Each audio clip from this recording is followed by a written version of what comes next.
It's been a while since my last YouTube video, so man, been training super hard.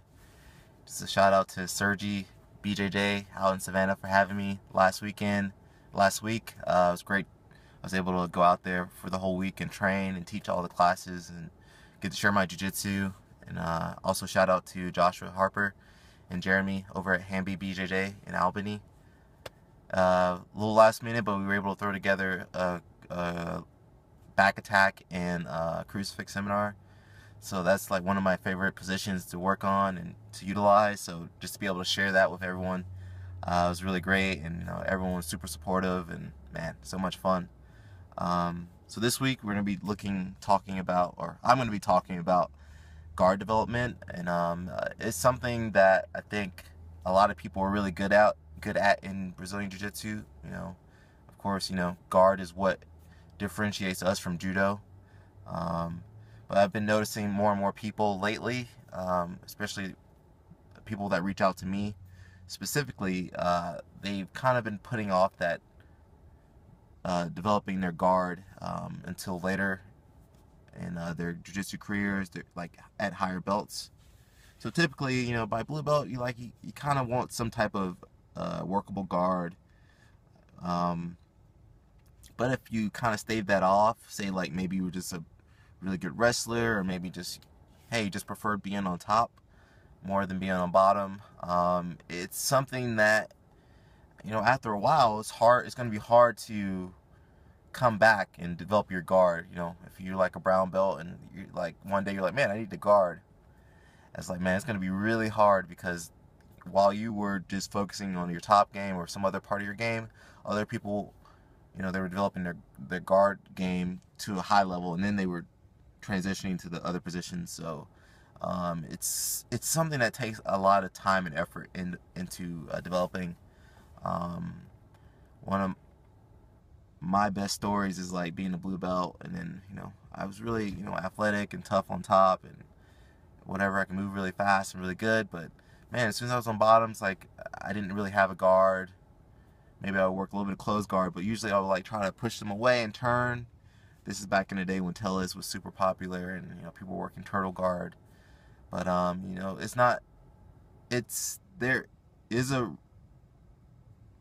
point when you need to work that type of guard, but say you're in a tournament environment, man, it's really hard to win from that position. It's a more defensive position.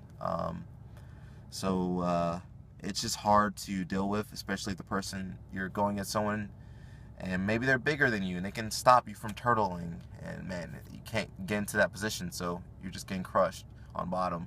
Or if you do manage to turtle, but the person's really great at attacking the back, it's like, oh, you're out of the fire into the stove. So I think just a few tips to help someone that's in that position. I've noticed it's like, again, more wrestlers, more like the older guys. Like, it's better to develop that guard earlier on and get your ass kicked earlier on than to be a black belt and be like, I need to develop my guard. Then you're gonna be getting beat on by everybody. So in that case, I think a few tips that can help someone that's in this situation. I've met a lot of people. I think one is, I think just the bare minimum is a little bit of flexibility. So I think a lot of people that don't play guard, like, they're not very flexible. So that's something you just got to work at. I'm not naturally flexible, but it's something that I work on at the end of every class. I'll go, train hard, get really warmed up, and then at the end of the class, when I'm cooling down, try to get a really good deep stretch, especially in my hips, in my back, my core. Just, the parts that we use in training, you need to be loose in those areas, because if you want to develop a good guard, you have to be relaxed and loose in those positions. And I'm not saying you need to be able to bring your leg behind your head, but you need to be able to feel comfortable, because having just more flexibility, adding onto your flexibility, is going to allow you to get into your good guard positions faster, and it's also going to allow you to have more strength and mobility in those guard positions. So that's what we use flexibility for, not just to bring our legs and, you know, push the person away, but just to keep our bodies healthy and just to be able to have an effective workable guard. Uh, so that's really important. I think another thing is that can help you develop a guard is mindful practice. So what I mean by mindful practice is that, hey, when you're training, go into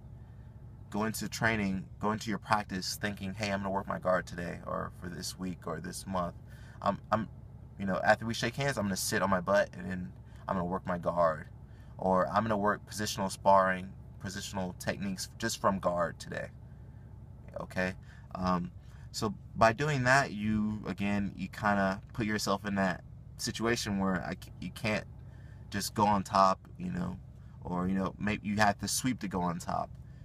Um, so just by putting yourself in that position where, hey, I need to work my guard, I'm gonna work my closed guard today, my open guard, it just forces you to just use more technique, and it's gonna make you it's gonna force you to really focus on your guard, and you start to see like your weaknesses.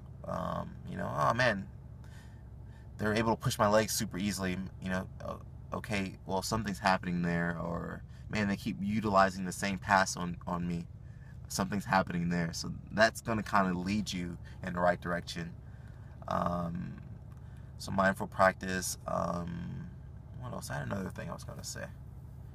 It's not coming to me, but I think that's just like the basics of just developing a guard. I think you have to just acknowledge, hey, my guard's a weakness of mine. I need to work on my guard.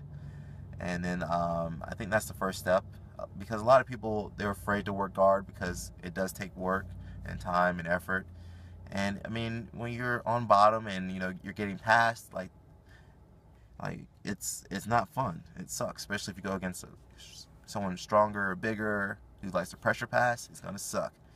Um, but that's part of the process. You're gonna get your guard passed a lot, and that's what's gonna drive you to get better at your guard. You know, and there's these other positions that kind of support your guard. So like being able to recompose from side mount. Like once you get really good at recomposing side mount, like, and you can get your guard back at will, like it's gonna make your guard even better, because, you know, hey, even if the guy almost passes your guard, you can shrimp out or do whatever to get your guard back. So that's gonna make you tougher already. I also think that just being able to just deal with that pressure is gonna help you. So I mentioned just recomposing and from side mount. That's really important. And you don't want to put yourself in those bad positions. So side mount is a bad position, but is it worse than getting your back taken? So when I teach like seminars and stuff, I always talk about risk versus reward.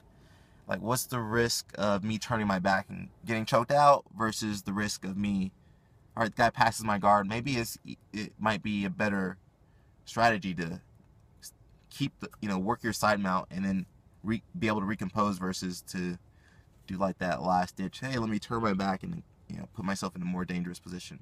So you just have to weigh that risk versus reward. And then I think everyone can develop a workable guard. I mean, everyone has a different body type, and I've seen some crazy body types, you know, 5 foot, 240, you know. Even that person can develop a guard, but it's just how much time and effort you're willing to put into it. Because at the end of the day, you won't always be able to go on top. You know, maybe you're training with someone who has better stand-up techniques than you, better takedowns than you, or maybe you're going with someone stronger than you. You know,